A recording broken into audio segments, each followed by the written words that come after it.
товарищ Артуро, он испанец, но работает в Флоренции, историк, специализирующийся на истории 20-х, 30-х годов 20 века, расскажет нам о том, что знает каждый испанский историк, особенно если он марксист, а именно о гражданской войне в Испании, о этой удивительной, героической и трагической истории, которая в значительной мере определила дальнейший ход истории 20 века. Поражение, первая, большая международная победа фашизма, поражение коммунизма. Почему так случилось? Движущие силы, причины и, может быть, какие-то интересные моменты нам расскажет товарищ Артуро. Well, comrades, the first thing that I would like to say is I would like to explain why Marxists study the history of revolutions. Первая вещь, которую я хотел сказать, это почему марксисты what are they doing? Explain? Study the почему history. они изучают историю революции? We don't do this out of curiosity or as an academic endeavor, but in order to understand the mechanics of revolution. Но мы не делаем это просто из чистого любопытства или потому что это академическое усилие такое, а чтобы понять механику революции. In order to be able to arm ourselves theoretically and politically for the events of the future, in order to be able to connect ourselves with future revolutions. Мы это делаем, чтобы вооружить себя на случай революции будущего. The Bolshevik Party was built on the basis of the study of the 1905 Russian Revolution, of the Paris Commune, and of the great bourgeois revolutions of France and England. Революция 17-го года в основном... The Bolshevik Party. Партия большевиков, она строилась на опыте революции 1905 года, на опыте Парижской коммуны, на опыте революции Франции и Англии. And this is why it is important to study events like the Spanish Revolution of the 1930s. И поэтому важно изучать такие события, как революция в Испании в 30-х годах. Now, Spain in the early 20th century was an extremely backward country. Испания в 20 веке была очень отсталой страной. The country was dominated by the traditional feudal elites, by the landlords, by the army officers, by the priests, by the monarchy. И в стране всем заправляли такие старые институты и товарищи, как феодальная элита, религиозные, там, клирики, the monarchy, монархисты, the army officers, the bureaucrats, бюрократы, армейские офицеры. And there was a small industrial and financial bourgeoisie. И была очень маленькая категория финансовой и промышленной буржуазии. But unlike the bourgeoisie of France and of England, it did not have a revolutionary predisposition. It never attempted to overthrow feudalism as the French and the English had done. Но в отличие от английской и французской буржуазии, у них никогда не было стимула сделать революцию и свергнуть существующий режим. Because it was a latecomer to the scene of history and was inextricably bound with the old feudal elites through personal and economic links. Это так случилось, потому что эта буржуазия возникла поздно, и она вообще была связана персональными связями, как личными знакомствами и другими экономическими связями с предыдущей монархической элитой. And most importantly, in Spain there was a powerful workers' movement, and the bourgeoisie was more afraid of the workers than of the landlords and the king. И в Испании было мощное рабочее движение, и буржуазия его боялась больше, чем она боялась монархистов и короля. The democratic tasks of the revolution, of giving freedom to the oppressed nations, of democratizing the state apparatus, of destroying the power of the landlords and the church, did not correspond to the bourgeoisie, but to the workers. Поэтому задачи такие, как свергнуть буржуазию, the democratic tasks of the revolution, демократические задачи революции, of giving freedom to the oppressed national minorities, давать свободу национальным меньшинствам, которые находились под гнетом, and of destroying the power of the church and of the landlords. Разрушить силу или уменьшить силу феодальной элиты и церкви. This did not correspond to the bourgeoisie, which was too weak, but to the workers' movement. Это все больше соответствовало рабочему движению и их целям, чем буржуазии. But the workers would not stop at the democratic tasks, at the democratization of society, but would go further and expropriate the bourgeoisie and move in the direction of socialism, as had happened in Russia in 1917. Но рабочее движение, оно не хотело останавливаться на таких вот целях, оно хотело дальше идти, экспроприировать, заняться экспроприацией, как это было во время революции 17 года. Because feudalism and capitalism were so interconnected that it was impossible to attack one without attacking the other. Потому что феодализм и капитализм были настолько взаимосвязаны, что невозможно было атаковать один без того, чтобы атаковать второй. And the Spanish workers made their first great entry into the scene of history after 1917, when they were inspired by the Russian example and started a powerful revolutionary movement that lasted for 3 years. После 17 года это было первое такое движение, такое сильное, которое длилось, существовало в течение 3 лет.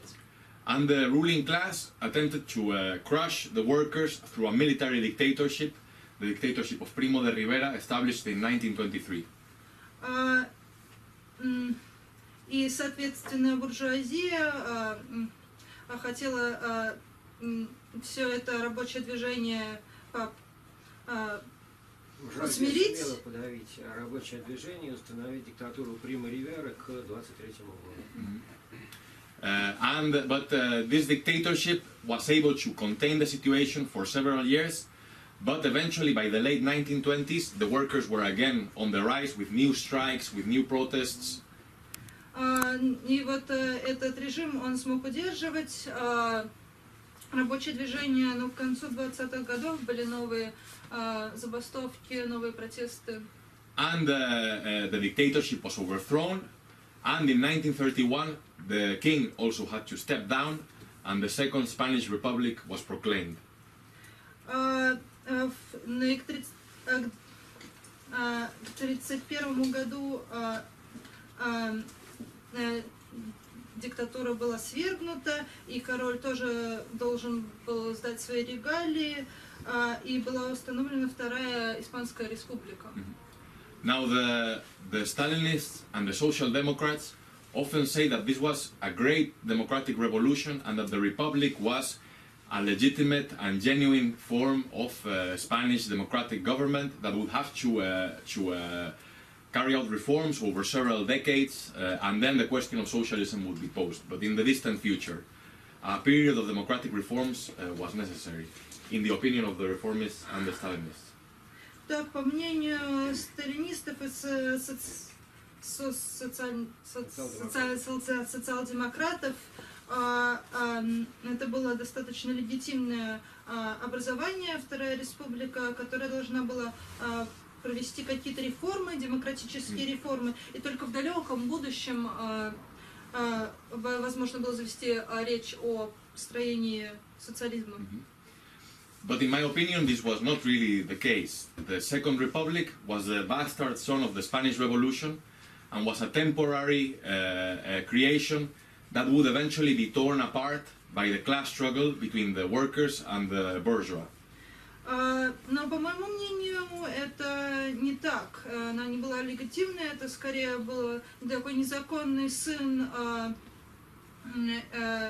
предыдущего режима это было временное создание, временная конструкция, которая бы все равно была разрушена рабочим движением. And it was the Spanish equivalent of the Russian provisional government. It was the Spanish equivalent of the February Revolution. Это был испанский аналог временного правительства в России. And indeed, the Republic, with the first government, which was a government led by the socialists and the liberals, was absolutely incapable of carrying out any of the reforms it had promised to complete. И действительно, вот это правительство, которое состояло из социалистов-либералов, оно было не в силах те реформы, которые оно обещало. It had promised to give the land to the peasants, to separate the church and the state, to democratize the army and the state, but it could not carry this out because it was faced with the opposition of the ruling elites immediately. Оно обещало отдать землю крестьянам, отделить церковь от государства, демократизировать армию и демократизировать государство, но оно не могло это сделать, потому что вот эти все цели, они были противоречили интересам текущих элит. And on the other hand, the workers and the peasants and the impoverished masses of the population grew increasingly impatient and went from supporting the government to opposing it in the matter of 2 years. И поэтому рабочий класс, крестьяне и беднота, они становились все более нетерпеливыми, и они в итоге через 2 года произвели переворот. It was a process of revolution on the one hand, on the side of the workers and the peasants, and of counter-revolution on the side of the ruling class, the feudal elites, the bourgeoisie, the petty bourgeoisie. Ну, это было двухстороннее движение, это была революция со стороны рабочего класса и со стороны мелкой буржуазии и предыдущих элит, это была контрреволюция. There was also the emergence of a powerful fascist movement among the petty bourgeoisie. И в это время как раз возникало фашистское движение среди мелкой буржуазии. And in this context, the conservatives were able to return to power in 1933 on the basis of the impopularity of the socialists and the liberals. И поэтому консервативная власть смогла вернуться к власти в 1933 году, потому что народ больше не доверял социалистам. At the same time, the workers and the peasants were organizing themselves against counter-revolution, against fascism, and there was a tendency towards the unity of all the workers. В это время рабочие крестьяне организовывали себя против фашистов и против контрреволюционеров, и наблюдалось такое единение между вот этой стороной. And this was the period of the creation of the workers' alliances, which gathered all of the workers' organizations of a particular locality and were to some extent the Spanish equivalent of the Soviets. It was a very similar form of organization. И в это время организовывались рабочие союзы на местностях. И это в какой-то степени было эквивалентом того, что мы могли наблюдать в Советском Союзе. What exactly? The Soviets of deputies of workers and peasants and soldiers. И это был испанский аналог Советов в России. Советов. And these workers' alliances, they said that if the fascists are invited into the government, we will stage an insurrection across the country. И вот эти рабочие союзы, они сказали, если фашистов пригласят в правительство, то мы устроим Insurrection, an uprising. Мы просто восстанем по всей стране. And this eventually occurred in October 1934, when the Conservative Party invited the fascists into the cabinet, and this opened a period of mass rioting and protests across the country. Но это все-таки случилось в октябре 1934 года. Консервативная власть пригласила фашистов в парламент. Это открыло период массовых протестов. And this process, of course, was not only influenced by the developments in Spain, but also by what had happened in Germany in 1933 and in Austria in 1934. The Spanish workers were learning from what was happening to the working classes of other countries that were being crushed by fascism.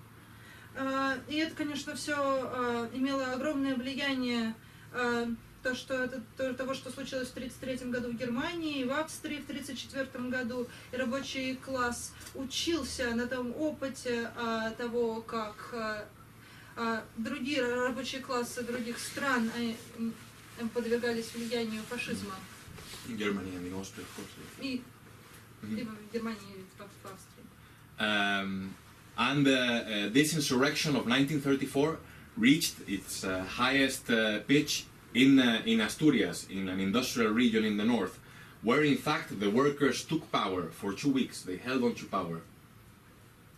И вот это восстание, оно достигло пика в 1934 году в Астурии. Это регион на севере Испании, который знаменит индустрией. И там рабочие захватили власть на целые 2 недели. So they created workers' militias to supplant the police and the army. The factories were taken over by workers' councils. Power passed on to the hands of the locality, of the local workers' committees. Но они создали свою рабочую милицию, которая фабрики также были переданы в руки рабочих советов, и административная власть тоже была передана в руки рабочих советов. But eventually they were crushed because they had been isolated. Но в конце концов они потерпели поражение, потому что они были в изоляции. And largely the insurrection of 1934 failed because of the disunity, not of the workers, but of the leaderships, the leaders of the movement. И в частности поражение они потерпели, потому что было единство только во власти, но не среди рабочих. Было единство среди рабочих, но не было единства среди руководства. Especially in the most important regions in Catalonia and in Madrid, the leadership of the different proletarian organizations did not achieve unity. В частности, в Каталонии и в Мадриде лидеры рабочего движения не смогли прийти к консенсусу. And as I will explain later, the tragedy of the Spanish Revolution is the tragedy of having a leadership that is not up to the tasks of the revolution, that is incapable of doing the revolution. Трагедия Испанской революции в том, что лидеры Испанской революции были просто не в состоянии выполнять цели революционные. But even if the 1934 insurrection was eventually defeated, it succeeded in stopping open fascist counter-revolution like in Germany or in Austria. The fascists had to take a step back for 2 years. Но даже несмотря на то, что в 1934 году восстание потерпело поражение, они смогли сдержать фашистов, и не случилось того, что случилось в Германии, фашистов отодвинули на целых 2 года. There was a period of reaction, of counter-revolution, but under a democratic guise, under a democratic clothing. Был период контрреволюции, но он был облачен в одежды демократические. And the workers had enough space, enough liberty to reorganize themselves. And in February 1936, the conservatives were brought down, and the new left-wing government took power. И у рабочих было достаточно свободы, чтобы реорганизовать свои организации. И в феврале 1936 года рабочее движение захватило власть. It was a new center-left government. They won the elections. Установил большинство в парламенте и было создано левоцентристское правительство. Yes, this was a center-left government, like the one of 1931, with a reformist program. Но это было левоцентристское правительство с программой реформ. The difference, however, was that unlike the 1931 center-left government, this time the workers did not wait passively for the government to carry out its promises. Но в отличие от 1931 года, рабочие теперь не стали ждать пассивно, пока правительство начнет выполнять эти реформы. And they themselves, when the elections were won by the left, they took to the streets to carry out their demands through direct action. И они пошли на улицы, чтобы просто с помощью прямого действия выполнять то, что они хотели. The peasants occupied the land, the big estates of the landlords. Крестьяне заняли большие части земель, которые принадлежали феодальной элите. The masses stormed the prisons and took out the political prisoners that had been imprisoned in the 1934 revolution. И массы атаковали тюрьмы и освободили политических узников, которые были посажены в тюрьмы в 1934-м. And the workers, through direct action, implemented their own demands in the factories for to work less hours, to improve working conditions. И рабочие с помощью самоорганизации прямого действия пытались выполнить, реализовали свои запросы на производстве, работать меньше часов и чтобы рабочие условия были лучше. And in this moment, in the spring of 1936, the ruling classes, they realized that only through violent, direct counter-revolution could the workers of Spain be crushed and defeated. И в 1936 году весной правящий класс понял, что только с помощью прямой и сокрушительной атаки рабочий класс может потерпеть поражение. And on this basis, the fascist coup d'etat by Franco was organized and eventually staged in July 1936, a right-wing coup d'etat. И 36 июля был организован переворот франкистский. But after the coup d'etat was began, 3 days later, the fascists have failed in their objectives. They only controlled a small part of Spain, 3 days after the coup began. Но через 3 дня после переворота фашисты контролировали только малую часть Испании. And what had happened in these 3 days is that there was a spontaneous insurrection of the workers, of the peasants, of the urban poor against the fascists, fighting with their own hands very often, throwing stones at the tanks. Что произошло за эти 3 дня? Это были спонтанные восстания рабочих, крестьян и бедноты на местах, которые чуть ли не бросали камни в танки. And what had the center-left reformist government done? It had done absolutely nothing. It had tried to negotiate with the fascists. It had asked the workers to be calm, to stay at home. Что в это время делало левоцентристское правительство? Да, в общем-то, ничего. Оно пыталось вести переговоры с фашистами, оно пыталось попросить рабочий класс оставаться дома и ничего не делать. And they did not give weapons to the workers who were fighting on the streets against the fascists. И они не дали оружие рабочим, которые боролись на улицах против фашистов. And then in late July 1936, when the coup d'etat was partially defeated in most of Spain, power in reality was in the hands of the workers. И что случилось в конце июля 1936-го, это то, что этот переворот был, в общем-то, проигран. И власть принадлежала рабочим на большинстве территорий Испании. Real power was in the hands of the workers' militias, of the factory committees, of the peasant committees in the villages. А реальная власть была у рабочей милиции, у советов заводов, у советов, также крестьянских советов в деревнях. And the bourgeois republic, the bourgeois democratic republic, basically disappeared. It had no real power. И буржуазная республика, она по сути исчезла, потому что она не имела никакой фактической власти. However, the paradox is that only a few months later, the republic was able to reorganize itself and start to recover the power that it had lost. Но парадоксально, что через несколько месяцев эта республика смогла себя реорганизовать и набрать силу.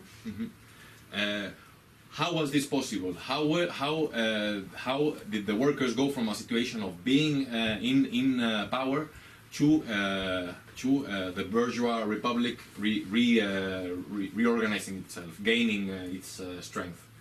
Как это вообще возможно, что за такой короткий срок сначала власть перешла от рабочих обратно к буржуазному правительству? Again, the problem lies in the question of the leadership, of the different leaderships of the proletarian organizations. И опять же ответ заключается в том, что лидеры пролетарских организаций не смогли договориться друг с другом. Well, not only that they disagreed, but in their own political limitations. Они оказались неспособны выполнить свои задачи. And now I have to talk a bit about the different proletarian organizations that existed in Spain at this moment. Я теперь поговорю про разные рабочие организации, которые были в Испании на тот момент. The most powerful proletarian organization in the country was the anarchist trade union, the CNT, the National Confederation of Workers. Самой сильной на тот момент организацией была Trade Union, это профсоюз, в общем, профсоюз анархистов и Национальная конфедерация рабочих. Это одно и то же. Национальная конфедерация рабочих, которая была профсоюзом, который возглавляли анархисты, политическое руководство которого возглавляли анархисты.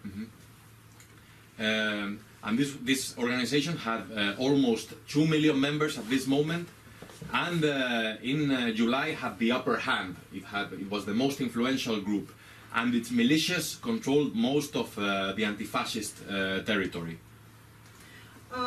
И в этой организации было почти 2 миллиона членов, и в июле того года она была наиболее сильной, и ее милиция контролировала большую часть территорий, принадлежащих антифашистам. Да, совершенно верно. And if the anarchists had wanted, they could have taken the revolution to its culmination, abolished the republican state, and established a new revolutionary workers regime. They could have done so if they had wanted. И если бы рабочие хотели, то они могли бы просто свергнуть существующую власть и установить свой рабочий режим. The anarchists. If the anarchists had wanted. Если бы анархисты, вот эта организация, они бы хотели, они могли бы это. But they did not do it because they claimed that taking power was against their own principles, and they took a step back. Но они этого не сделали, потому что сказали, что брать власть в свои руки это было против их собственных принципов, и поэтому они отступили. And they allowed the republican state to remain in its place. И они поэтому позволили государственному аппарату, который был, оставаться на месте. And we see here the failure of anarchism in practice as a revolutionary ideology. И мы видим здесь поражение анархизма как революционной идеологии на практике. If you are leading a mass workers' revolutionary movement and you have the chance of taking power, but you do not take power, then other hostile classes will fill that vacuum, will fill that space. Если ты если ты ведешь массу, и вот ты понимаешь, что ты можешь сейчас произвести переворот, но ты этого не делаешь, то другие враждебные классы просто приходят на твое место. Of course, taking power for the anarchists did not mean establishing an anarchist dictatorship for themselves, but giving real power to the workers' committees that had been created across the entire country. Конечно, что такое взять власть было бы для анархистов? Это бы не означало устроить диктатуру анархистскую, это означало бы дать власть рабочим советам по всей стране. And wage the war against the fascists on a revolutionary basis, on the basis of giving the factories to the workers, the land to the peasants, and freedom to the oppressed masses. И это бы означало борьбу с фашизмом в другом масштабе. Это означало бы, что фабрики были бы дадены рабочим, земли крестьянам и свергнуто угнетение. Политические заключенные, соответственно, были бы освобождены. And so the anarchists did not do this. And there were no other organizations who were willing to do that either. И анархисты этого не сделали, и не было других каких-то организаций левых, видимо, которые бы это сделали. The Communist Party was a Stalinist party that believed in the so-called two-stage theory. Коммунистическая партия, они были сталинисты, они верили в теорию двух стадий. They claimed that it was first necessary to consolidate the bourgeois democracy and establish an alliance with the so-called progressive bourgeoisie. Они верили, что на первом шаге нужно сделать союз с буржуазными демократическими силами.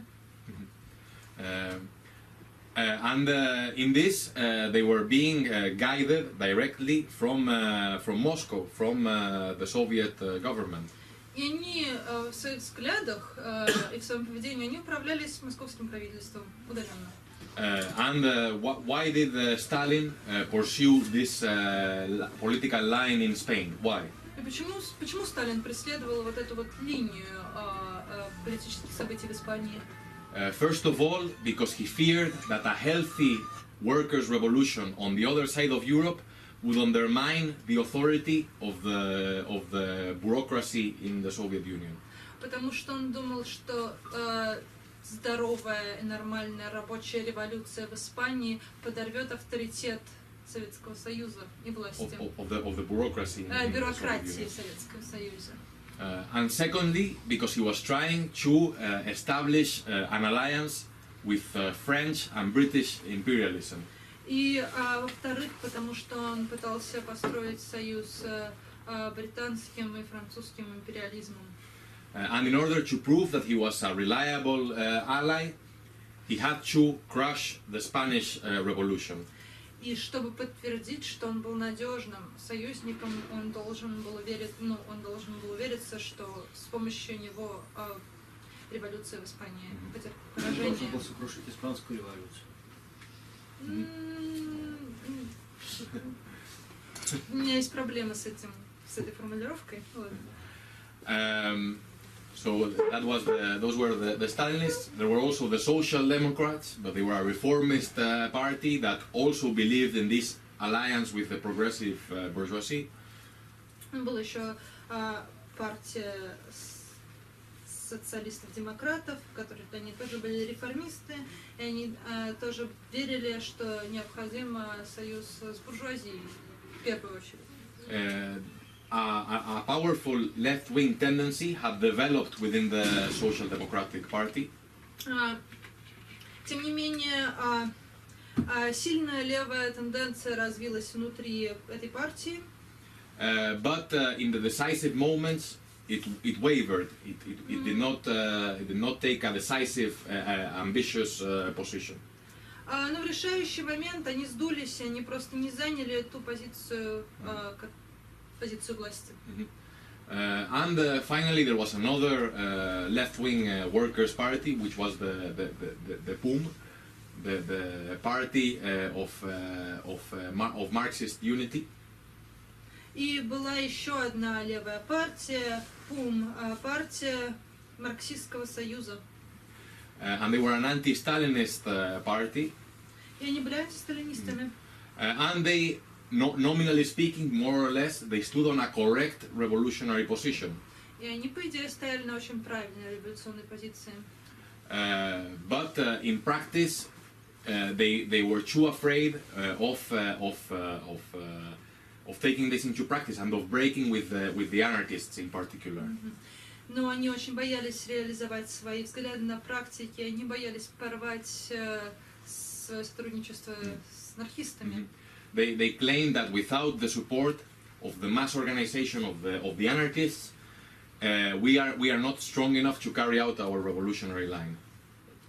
Они утверждали или верили, что без сотрудничества и помощи анархистов они просто не могут выполнить свои революционные задачи. And in this dire context, the workers of Spain had no revolutionary leadership that could have been able to take them to power, to carry out their demands to the full. И в этом суровом контексте у испанского рабочего класса просто не было лидеров, которые могли бы привести их к своим революционным целям. And the Republic, as I said, began to reorganize and gradually began to take power away from the workers. Республика стала реорганизовываться и постепенно забирать власть назад от рабочих. They began to dissolve the militias, to dissolve the workers' committees in the factories, in the villages. И они стали отменять рабочие советы в деревнях, на фабриках и рабочие милицию тоже. But the workers did not accept this passively. Но рабочие это не приняли просто так. There were numerous protests in different places. Было большое число протестов в разных местах. And really matters came to a head. They culminated in the events of Barcelona of 1937, of May 1937. И все разрешилось в событиях мая 1937 года в Барселоне. On the 1st of May, the government attempted to dissolve the workers' committees of the telephone center of the city. 1 мая правительство попыталось распустить рабочих телеграфа или рабочий совет на центральной телеграфной станции Барселоны.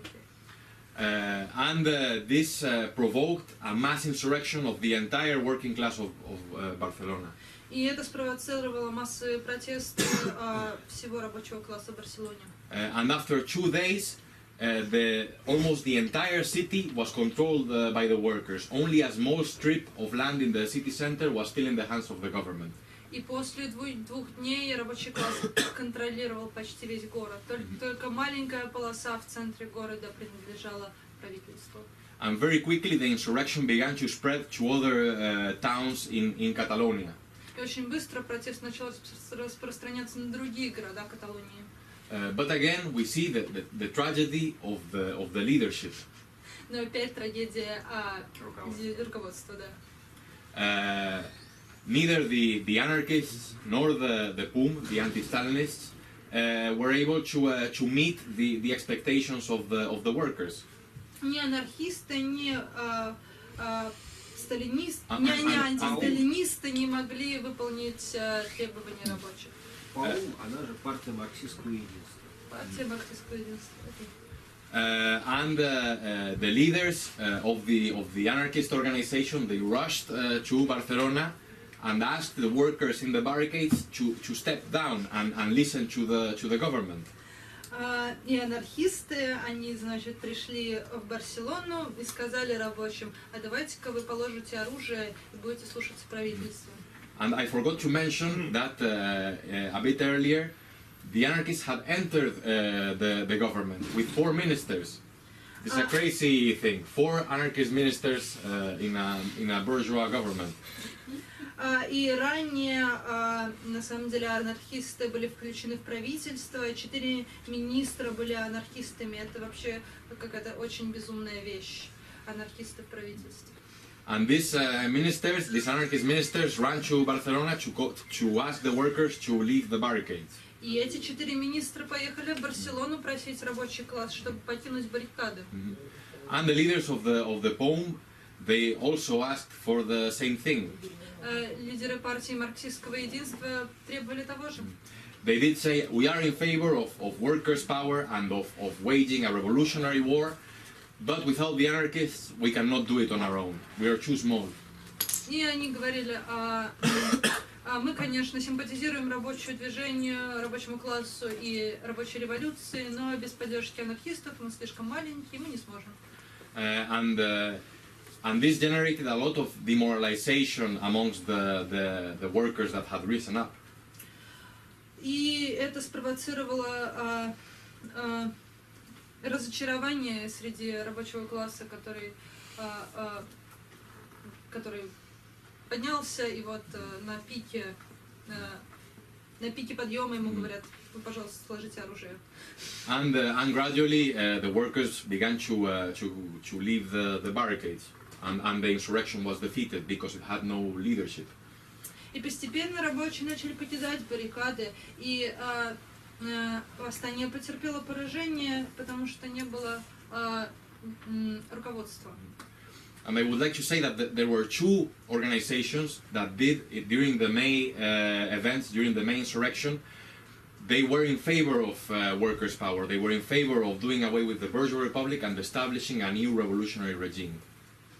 Но было 2 организации во время тех событий, которые симпатизировали и были сторонниками того, чтобы рабочие захватили власть, и они хотели, чтобы буржуазное государство перестало существовать. There were the Bolshevik Leninists, who were a Trotskyist group. Были большевики, ленинисты, они они были троцкистами. Большевики, ленинцы, которые, троцкисты на самом деле. Это просто само название троцкистов в те годы, большевики, ленинцы. Окей. And there were also the Friends of Durruti. This was they saw themselves as an anarchist group. It had emerged from within the anarchist trade union. И также были друзья Durruti. А также был Durruti, радикальный лидер анархистов, отошедший от остального анархистского. Ну вот, да, сторонники, друзья Durruti, они возникли внутри анархистов и отделились. They claimed to be anarchists, but they were calling for the creation of a revolutionary workers and peasants regime. So in reality, they had accepted the Bolshevik position. Они все еще позиционировали себя как анархистов, но на самом деле они хотели большевистских целей, и поэтому по сути они были большевиками. Yes, they were calling for a new government, for a revolutionary workers' government to substitute the republic. Они хотели, чтобы новое рабочее правительство заменило существующую республику правительства. But the problem was that these organizations were too small. They had been improvised in the heat of the struggle, and they did not have enough power to gain a mass following. Но проблема в том, что эти все организации, они были слишком маленькие, они были организованы, созданы в разгаре событий, и они просто не могли завоевать власть среди рабочих, завоевать авторитет у рабочих. And what happened after the May insurrection was that there was enormous bitterness in the anti-fascist zone, and the republic began to be defeated by the fascists on the front lines, and gradually the republic was defeated by fascism. И что случилось после восстания, это то, что было горечь, вот, антифашисты испытывали горечь такую от поражения, и постепенно, мало-помалу, власть захватывали фашисты. All of the conquests of the workers were violently dissolved, the militias, the committees, the POUM was made illegal. Все завоевания антифашистов были мало-помалу расформированы, рабочая милиция, партия Была запрещена. партия ПОУМ была запрещена. And on this basis, a war against fascism cannot be won, because fascism is bourgeois counter-revolution, and it can only be defeated on the basis of proletarian revolution, through the methods of revolutionary war. И поэтому не было шансов бороться с фашизмом, так как фашизм это по сути буржуазная сила, которая может быть, с которой можно бороться только методами революции, Of revolutionary war. Революционной борьбы. Революционной войны. And by April 1939, the Republic was defeated, and Spain went through almost 40 years of fascist dictatorship. И в апреле 1939 года республика была сокрушена, и в Испании начались эти 40 лет фашистского правления. And I would like to finish by talking about, in my opinion, the most important lesson from the Spanish Revolution and Civil War. И я закончу тем, что расскажу, на мой взгляд, самый важный урок, который мы можем усвоить из Испанской революции и Гражданской войны. It is the question of the leadership. In a revolution, it is necessary to have a leadership that is up to the tasks, that can take the workers to power and to victory. Вопрос лидеров. Важно иметь лидеров, которые смогут направить рабочих к захвату власти и к воцарению, если это слово уместно. And this leadership cannot be improvised in the heat of the struggle. It has to be built before the revolution happens. И эти лидеры, они не могут быть созданы в самый разгар революции. Они должны существовать уже в начале событий. Речь идет не о лидерах, а о лидерах, а революционное руководство. Руководство. Да, это просто какая она другая. В русском как бы лидер, в русском языке слово лидер это немного, именно руководство. Лидер это Навальный. Да, лидер это Навальный, это просто много людей. Это не значит, что лидер в смысле отдельного человека. Yes, it is руководство. It is not the leaders, the figures, but it is the cadres, the revolutionary cadres who are agitating, who are showing the way forward, who are providing the revolutionary program for the masses. То это революционное руководство, оно наставляет рабочий класс, говорит ему, что и как делать. And I'm talking of the cadres as well. Кадры, кадровая Cadres, and they need to be educated and formed in a long period of education before the revolution. И они должны быть обучены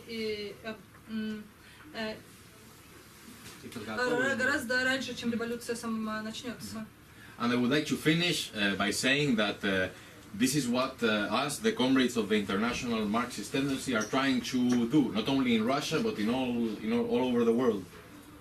И я хочу закончить тем, что рассказать, что мы, члены марксистской тенденции, пытаемся сделать не только в России, но и по всему миру.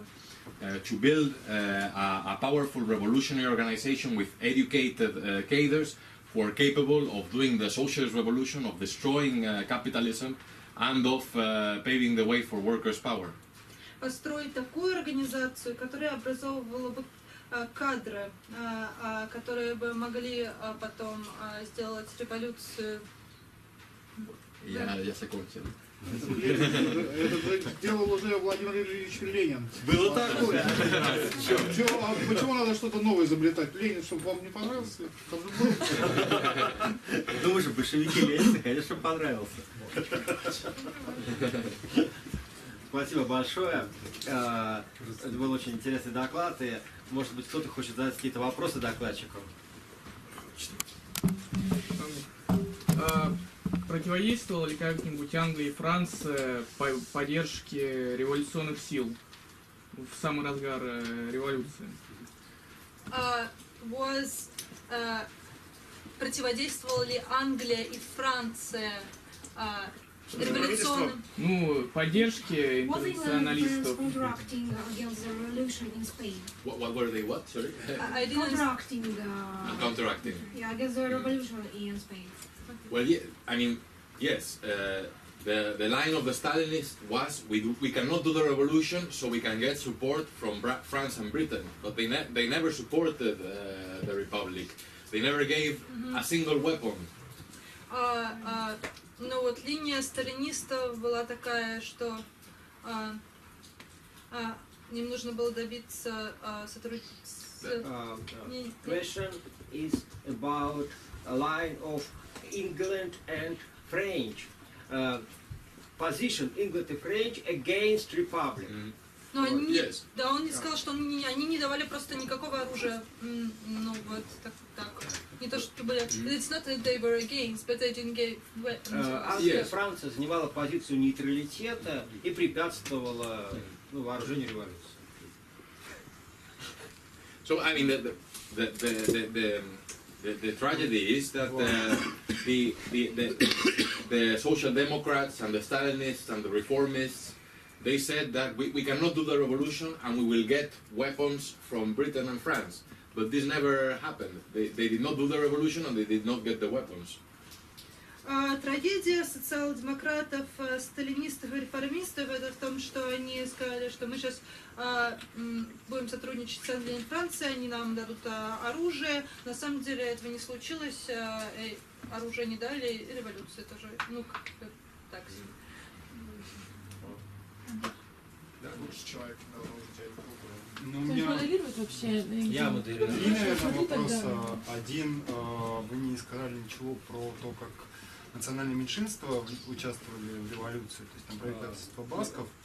Второй, более по дискурсу, то есть вы употребляли в начале то, что прежде всего вы изучаете историю, потому что вам интересно понять механику революции, да, что вы подразумеваете под механикой революции, потому что вряд ли вам сейчас интересно, как захватывать телеграф. И третий вопрос, вы обвиняли анархистов, что они не брали власть, хотя, всем известно, что власть была результатом локально, да, вы в Арагоне, да, правильно, если я не ошибаюсь, то есть вы сами говорили о том, что, по сути, власть принадлежала рабочим, под политическим руководством МКТ, ФАИ, думаете, да. Три вопроса. А в чем вопрос последний? Что есть взять власть тогда? Что такое вот взять где власть? могли, они взяли, как я понимаю, да, где не могли, не взяли. Но они не взяли централизованную власть. Okay. Была у них такая возможность. The second one is like you were saying in the beginning that the study, yes. You study because you're interested in mechanics of the revolution, but you're not interested in how we can now take Не совсем over так. post Хотелось бы понять, что есть механика революции для вас. So what is the mechanics of the revolution? What exactly do you mean under the mechanisms of the revolution? Well, I think these are three very good questions. First of all, on the question of the minorities, this is a very important matter because Spain, like Russia, also has several oppressed national minorities. Это очень важный вопрос. Испания, как и Россия, в ней есть несколько национальных меньшинств. And they played a very important role in the events of the Spanish Revolution. И они играли важную роль в событиях Испанской революции. There was a lot of frustration, especially in Catalonia and in the Basque country, about national oppression, but the Republic never gave these regions the right to self-determination. Было много расстройства в Каталонии, у басков относительно их самоопределения, но республика никогда им не дала, не давала им права на самоопределение. And a crucial element of a revolutionary war would have been to give freedom to these oppressed nationalities. И важным элементом революционной войны было бы дать независимость или право на самоидентификацию этим меньшинствам. And there is an even more important question, which is the question of Morocco, Morocco, the African country, yes. Но есть еще важный вопрос Марокко. Northern Morocco was a Spanish colony in this period. Северный Марокко был испанской колонией в то время.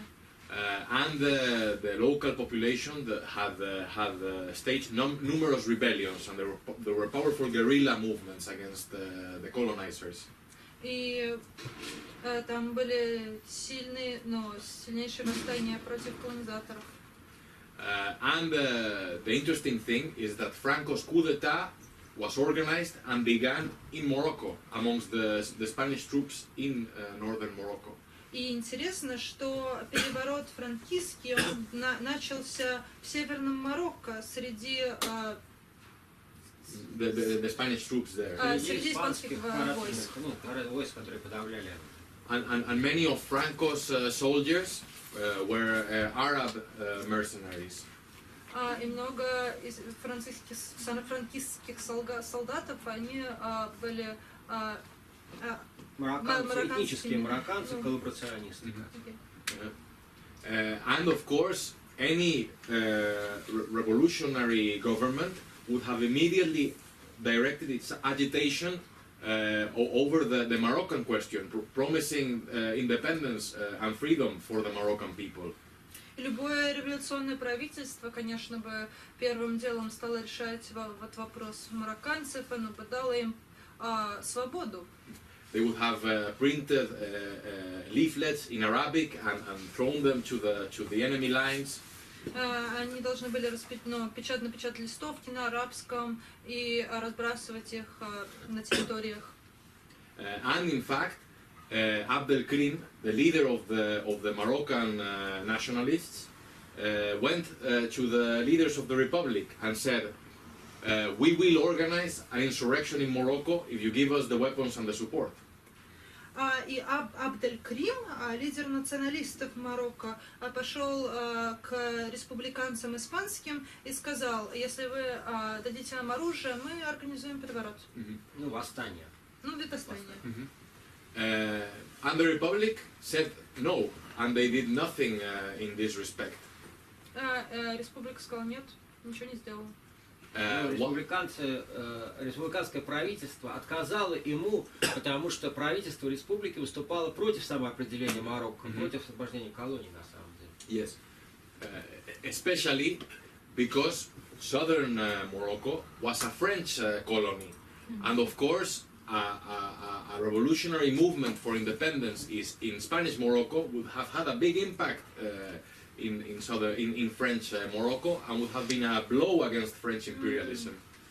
И в частности, потому что Южная Марокко это было французской колонией, и как бы восстание в Северном Марокко повлияло бы на Южное Марокко, а это бы в свою очередь повлияло на Францию, а Франция была как бы на нее надеялись.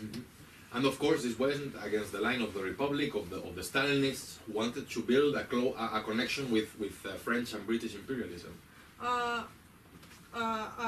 Вот сталинисты надеялись на то, чтобы построить сотрудничество с британским и английским империализмом. And the question of the mechanics of the revolution, it is a hard question that cannot be answered very quickly. Like, what are the dynamics of revolution? Ну и вопрос механики революции не может быть отвечен вот прямо так сразу. But there are some elements that we can derive from my talk. Но есть какие-то элементы, которые вы можете почерпнуть из моего рассказа. That a revolution is first of all a process that has ups and downs. In Spain, the revolution started in 1931 and it only finished in 1937. что революция — это процесс, и есть подъемы и спуски. И вот в Испании революция началась в 1931 году, а закончилась только в 1937. That the masses only learn through experience by putting different programs and leaders to test. И массы учатся только эмпирически, они ставят тех или иных лидеров, те или иные задачи и тестируют как бы их. That moments of upswing, of upwards movement are followed by periods of decline and of defeat. Моменты подъема, за ними следуют моменты спада и неудач. And of course, as I said, there is the question of the leadership, of being able to establish a program and a series of slogans that are able to meet the masses' demands, the demands of the masses. И также был вопрос управления, кадров, которые должны были создать программу и слоганы, чтобы они удовлетворяли запросам масс. And who, on the basis of experience, can show the masses that their program is the one that is necessary, the most suitable one for the tasks of the movement. И которые на базе своего опыта смогли бы доказать, что их программа является наиболее подходящей для рабочего класса. Yes, I mean, of course, but it's a complex question, and you can talk a lot about this. Ну, можно вообще говорить вечность. And then the question of, if I understood correctly, it's about the local power that was held by the anarchists in some places. Right? Yes, what is to gain power? Yes, well, it is true that the anarchists had power locally, and even in some regions. In Aragon, as you mentioned, there was the Council of Aragon that controlled the entire region and was in fact a revolutionary government. It was in fact a democratic proletarian dictatorship in the classical sense of the term. И действительно, локально рабочий класс взял власть, например, в Арагоне было сформировано то, что мы можем понимать действительно революционным правительством, которое имело власть над регионами. But it was these institutions had a local or a regional character, and what was necessary was to centralize power. Но эти институты, они имели власть только над своим регионом, не было централизованной власти. And of course, in the conditions of a civil war, of the frontal clash between classes, what was needed was a centralized power that was able to organize and coordinate the war effort. Но когда у нас гражданская война, когда классы сталкиваются друг с другом, то, что нам нужно, это централизованное правительство, которое сможет координировать действия рабочего класса. And of course, there is the question of the republic, the bourgeois republic. It is true that locally the workers, through the anarchist organizations, had power, but nationally the old bourgeois state continued to exist. Но есть еще вопрос в том, что было два слоя. Там локально рабочий класс имел власть, но буржуазная республика продолжала существовать. But you said that it actually didn't exist, so you're contradicting yourself. No, it was severely undermined, and for several months, it really de facto had no power. But it was still in place. It was able to gradually pick up the strength that it had lost. На какой-то момент не было централизованной власти, то есть пропала республика, но потом она опять пришла на место централизованной власти. I mean, de facto it had no power, but nominally it continued to exist, and that was in itself very important, as we see. И номинально она продолжала существовать, и это очень важно.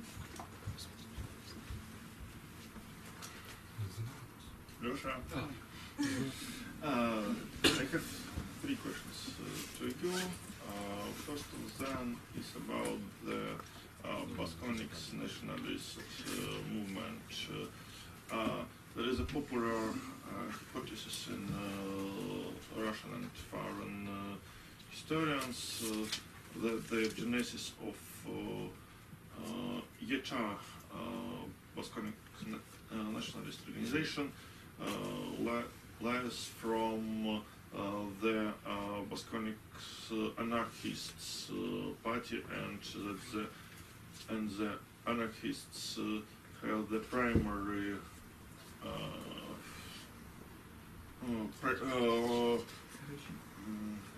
primary political weight in the Bosconic regions. А теперь повтори, пожалуйста, по-русски. Есть популярная гипотеза, что в основе националистических баскских движений, которые создали нынешнюю ЕТА, были баскские анархисты, которые в момент Гражданской войны имели приоритетное влияние в этом регионе. Should I answer now? Что вы думаете об этой теории, сколько она верна? This is not true in fact, I have to say. Это неправда.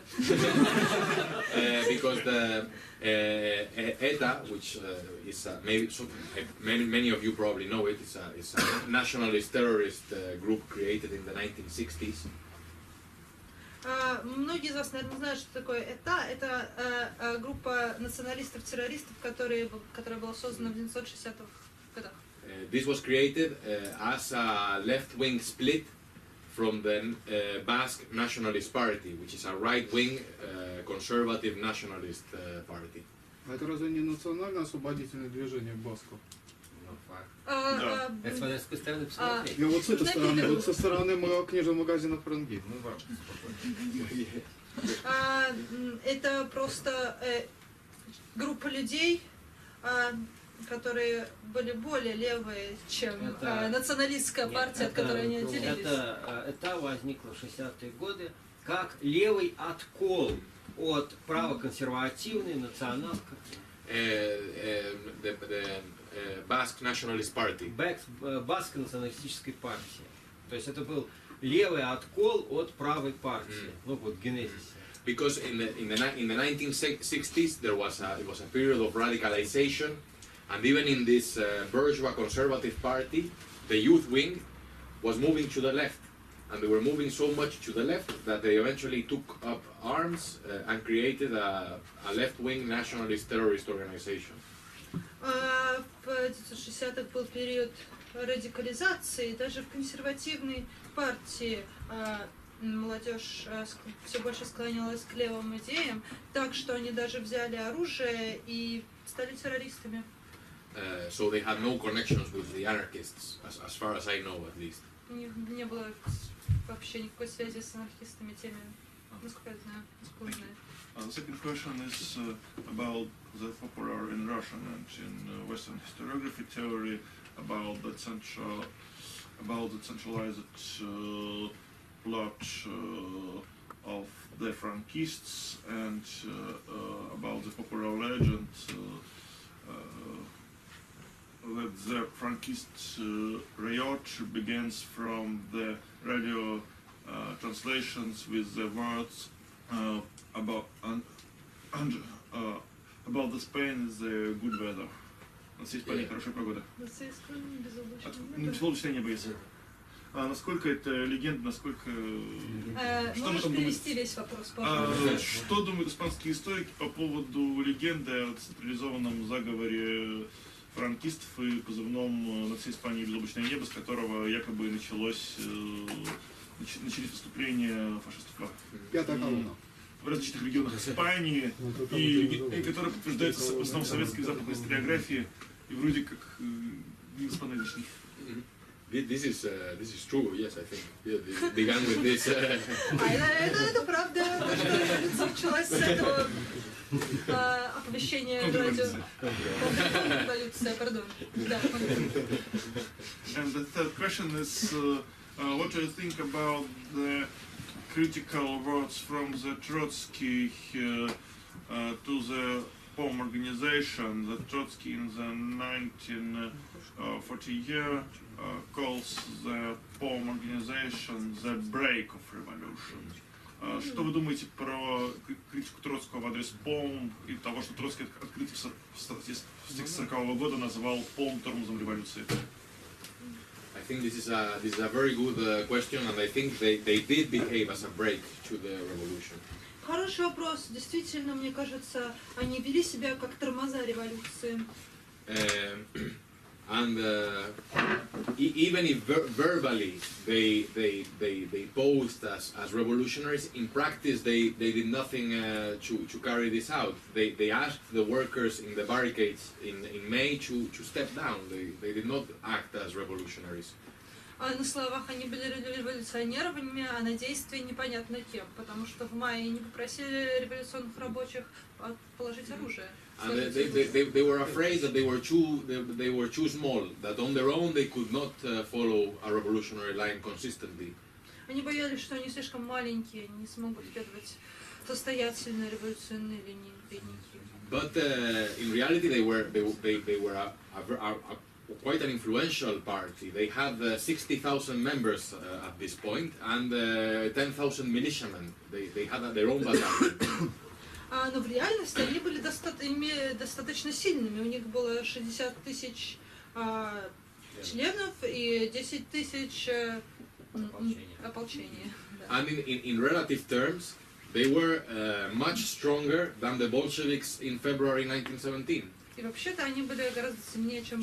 По численности милиции и членов они были больше, чем большевистская партия в феврале 17 года. И добавлю, больше, чем все белые организации в 18-м, в начале 18-го, по крайней мере. So I think, yes, if they did not follow a Bolshevik line of being courageous and despite the fear of repression and defeat, of following the correct line, if they had done this, I believe that they would have been able to connect with the mood of the masses, would have been able to become a genuine mass organization and to do what the Bolsheviks did in Russia. Но они не пошли по линии большевиков, они не были такими же смелыми, но если бы они были, то они бы, возможно, сделали такую же революцию, как в России. Был бы успех. I think the objective conditions in Spain were even more favorable to revolution than in Russia in 1917. What was lacking was the subjective factor. Объективные факторы были гораздо более благоприятны для революционеров в Испании, чем в России, но субъективный фактор, он отсутствовал, проседал. Я хотел спросить, каково значение организаций левых из других стран, например, я знаю, что Ротфронт принимал участие в гражданской войне в Испании, каково значение их участия? More or less. How did the other foreign leftist movements participate in Spanish Revolution? This is a good question, and of course there was an immediate movement for solidarity with the anti-fascists in Spain. Конечно, сразу появилось движение солидарности с антифашистами в Испании. Sending of donations and help and volunteers. Они посылали материальную помощь, также волонтеров. And of course, probably all of you know the international brigades. И также вы все знаете, наверное, международные бригады. Волонтеров в данном случае имеется в виду волонтеры. Повоенные волонтеры. Да. Собственно, именно эти интернациональные бригады. And I think most workers in Europe understood that this was the final battle before fascism could conquer, and that if the anti-fascists in Spain were defeated, the road would be open for the fascists in Europe, which is what happened.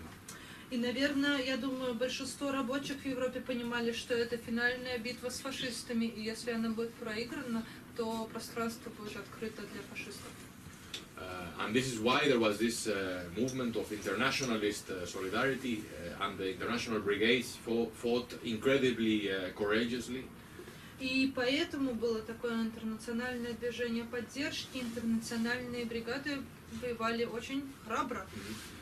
They were under the leadership of the Comintern, and they supported the Stalinist line, but they were still, nonetheless, they were heroes who came to give their lives fighting against fascism in a foreign country. Несмотря на то, что они были под руководством Коминтерна, они следовали в сталинистской линии, они все равно были героями, которые давали свои жизни в борьбе с фашизмом. So I have a question: what is a hero? Is to give your life? Well, because they came to fight against the fascists. Some of them came because they thought they were fighting for the revolution as well. This is for me a heroic act of self-sacrifice. Is there a micro-history about Spanish? Yes, many. Okay. There are, for instance, people have written about the Germans and the Austrians who have been defeated in their own countries and saw in Spain the opportunity to crush the fascists. And thousands of them came to Spain. And I would differentiate between the rank and file members of the international brigades of the Communist Party and the leaderships. The leaderships were treacherous, they were mistaken, but the rank and file members were often extremely courageous and heroic. Ну вот обычные люди, они... Я бы различал между руководством и обычными людьми, потому что обычные люди, они были героями, а лидеры, они такие были хитрые чуваки. Политики. У меня вопрос. А были ли герои среди противоположной стороны, сторонников Прима де Ривера? No, I don't think so. I think like the question of heroism and generally moral, for a Marxist, moral considerations are connected with class and historical questions. Но понятие героизма в нашем марксистском моральном понимании, оно связано только с борьбой против фашистов. Носит классовый характер. Носит классовый характер. Мораль носит классовый характер. А кто были те герои, которые закапывали священников в землю, живых? What were those heroes who were В Испании. burying alive the priests in Spain? Well, of course, there were acts of extremism that I don't condone, but they flowed from the deeply entrenched hatred of the masses against the church, that was correctly seen as an instrument of repression and of ideological domination and of promotion of ignorance. Конечно, были индивидуальные акты насилия, но их можно понять, потому что церковь... Там инквизицию недавно отменили. А что мы Прима де Ривера не можем понять? Ну, хороший чувак, реально хороший чувак. Я читал его книжку, мне очень понравился, такой очень уважаемый. И чуть не хуже, чем... Прима де Ривера были не героями, Прима де Ривера были на работе. В смысле, профессиональными военными в основном. Ну они же могут быть героями-то. Герои же это не просто герои. Нет, героизм носит классовый характер. No, Primo de Rivera was a representative of the enraged fascist petty bourgeoisie that found itself in a historical dead end and wanted to establish a crazy totalitarian regime out of its own craziness and desperation. Nothing heroic can come out of this class and out of this political line. А коллегам из магазина я хочу напомнить, что некоторая часть Прима де Ривера потом геройствовали где-то в районе Ленинграда в составе голубой дивизии. Которые добровольно приехали. Которые добровольно приехали. Они, знаете, вот я приезжал, когда вот была встреча с голубой дивизией, мне было тоже интересно, а какого черта они здесь забыли? Мне казалось бы, Испания и так далее. Ну, совершенно без вас. Но я и спросил, там старый такой чувак был, типа, а что вы здесь делали? Он хорошо мне ответил, мне очень понравилось, вернуть визит. Вот все. Я, кстати, к ним без претензий. Если у немцев понятно, то к этим претензий никаких нет. Тем более они достаточно героически себя вели. Я не вне класса тут. Что? Так, просто...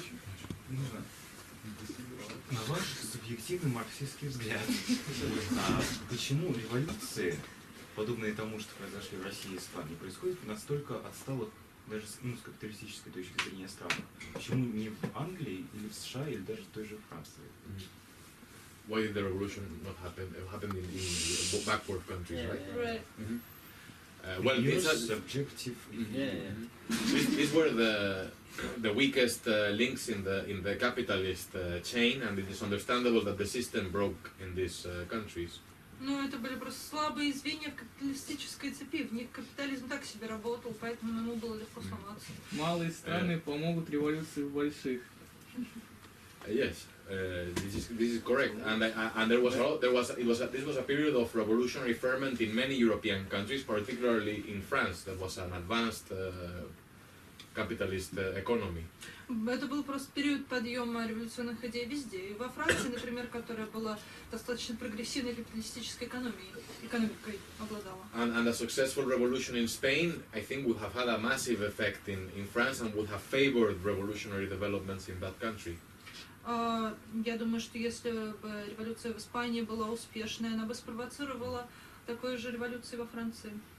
And I would say that Spain's backwardness was relative, because it had experienced a certain level of economic development, and it was in fact much more advanced than Russia in 1917. И вообще отсталость Испании, она была очень относительный характер, потому что она гораздо более впереди по сравнению с Россией в 17 году. For instance, almost half of the population in this period lives in towns or cities, not in the villages. Почти половина населения жила к тому моменту в городах, а не в деревнях. The question is that it was a contradictory type of capitalism that combined feudal with bourgeois forms of development. It was contradictory. Это был противоречивый тип капитализма, который совмещал феодализм и пытался его как-то пристроить в капиталистической экономике. And this is why it was so explosive, I think. И поэтому это было шаткое, взрывчатое. Ну,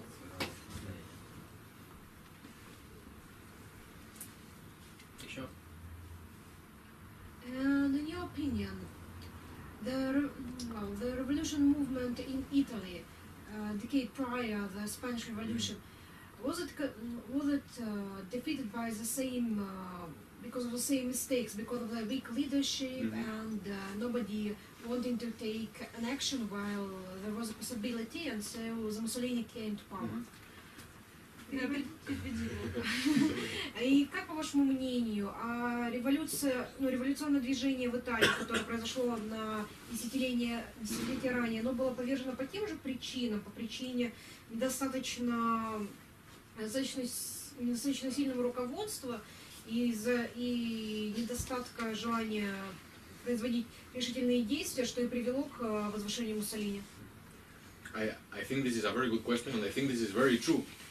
In 1920 in Italy, there were millions of workers striking. Millions had occupied the factories and had taken over their workplaces. Я думаю, что это очень верно.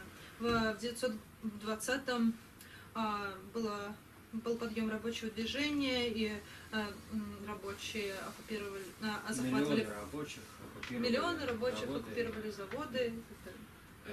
Red Guards were formed, workers' militias were formed in the major cities and in some villages. Ополчения были сформированы в городах, в некоторых деревнях. But the big trade union federation, the CGL, they gave no leadership to this movement and called the workers to leave the factories, to stop the occupations. Но профсоюзы не предоставили кадров, которые бы руководили революцией, и сказали сложить полномочия революционные начинания правительства. This leadership in the years of tranquility before these explosive events, they had become closely intertwined with the ruling class and established all sorts of links with the bourgeoisie. Пока все было спокойно, вот лидеры левого движения, они как бы стали тесно связаны с лидерами буржуазии. And when the revolutionary events took place, they behaved as not only as a break in the case of Italy, but as traitors. И когда революция началась, они вели себя не только как тормоза, но и как предатели. And by the way, in Italy this happened again in 1945, when much of the country was liberated by the partisans. И также это случилось в 1945-м, как в Италии, когда большая часть страны была освобождена партизанами. But the Italian Communist Party, which stood at the head of these partisans, they decided to again go into a coalition with the bourgeois liberals. Но коммунистическая партия, которая формально управляла рабочим движением, она решила вступить в коалицию с либералами. And they established a bourgeois republic, when in reality the workers had power in their hands. The partisans they controlled much of the country. И они установили буржуазную республику, несмотря на то, что партизаны и рабочий класс контролировали большинство территорий. Еще вопрос задам. Действительно, события Гражданской войны в Испании и в России — это, пожалуй, исторические примеры, имеющие наибольшее количество черт сходства. А как вы думаете, если в России получается, что большевики довольно быстро монополизировали власть центральную в масштабах страны, но при этом достаточно долго позволяли способствовать сохранению на местах власти, мягко скажем, не большевистского характера?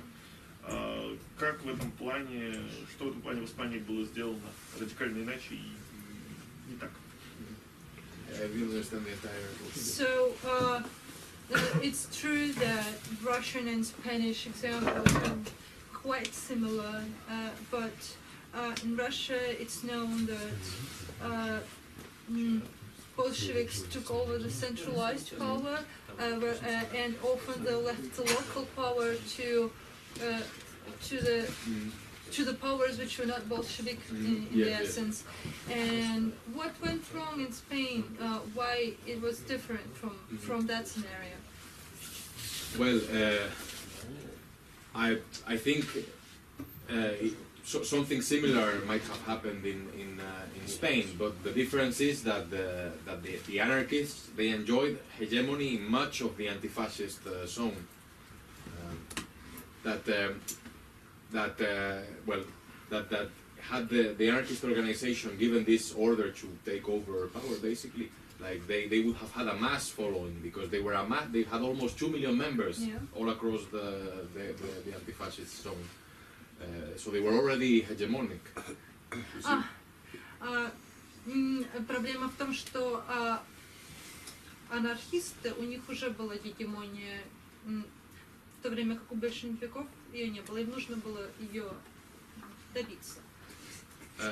And well, also another thing to point out is that most of the workers, again in the anti-fascist zone, were in favor of this revolutionary line. They had risen against the fascists, not to maintain the old republic, but for a new world, for a new type of society. And I think that such a slogan of building a new regime, building a new society, doing the revolution would have had a mass following. There would have been almost no opposition to this line. Не было бы совершенно оппозиции, если бы был выдвинут слоган «Давайте построим новое общество, новую республику». Это был бы успех.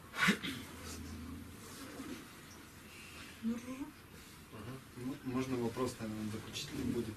А на сегодняшний день в Испании как-то влияет вот историческое самоопределение по поводу, в левом движении Испании, существует ли место вот этому историческому самоопределению по поводу за кого-то, за интербригады, за ПОУМ, за НКТ? So, in the current leftist movement in Spain, is there some sort of difference? Like, do you associate yourself with POUM or with interbrigades or with some other forces? Yeah, to some extent, this is the case. But some people identify themselves with a certain organization. This is very true. But the most significant element in Spain nowadays is that there is a mass politicization of the population, and particularly of the youth. And part of this politicization and radicalization is a thirst to know what happened during the Civil War.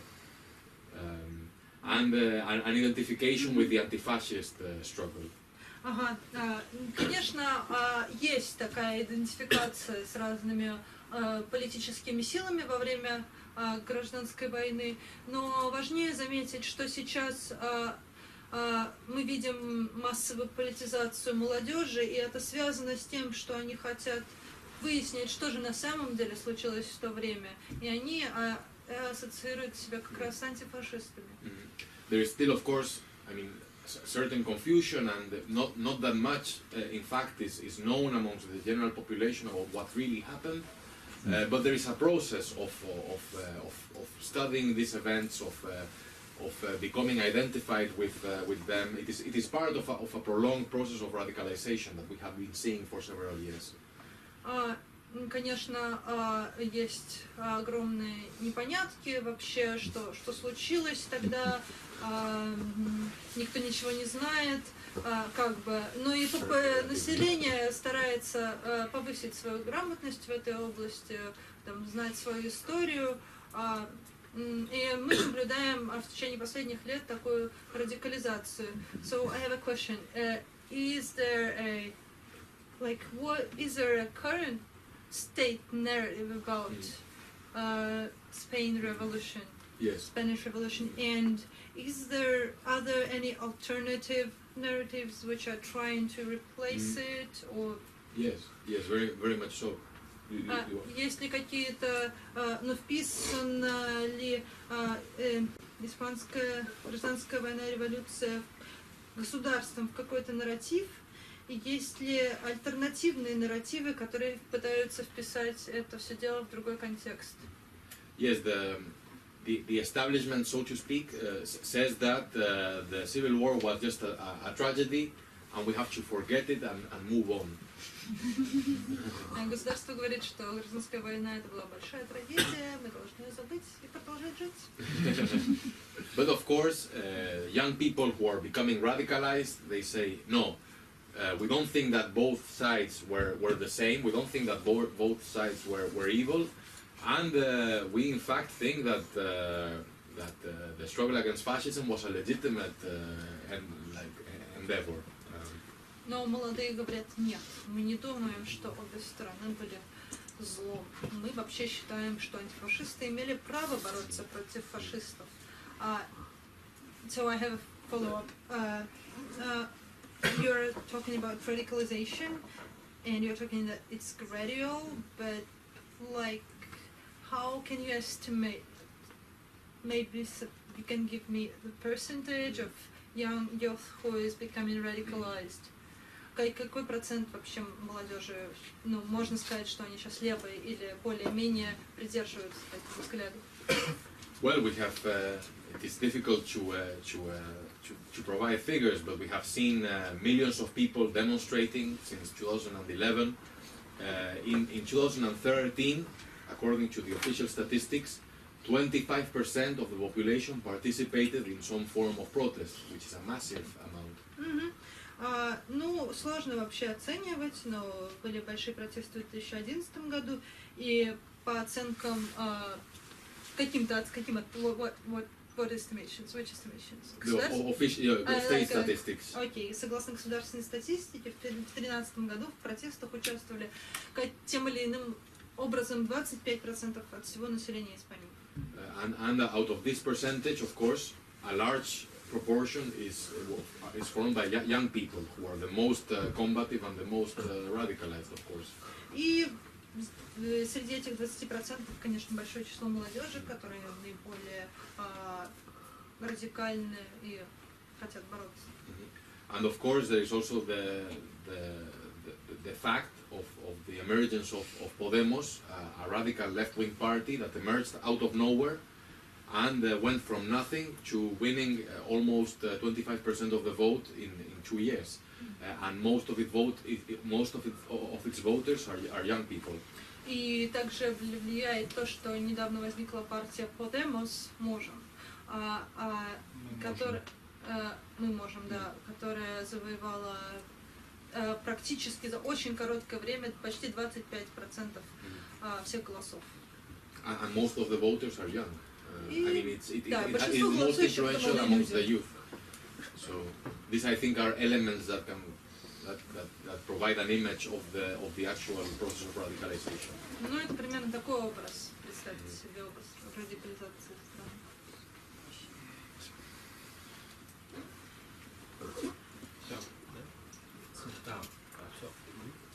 Благодарим докладчика.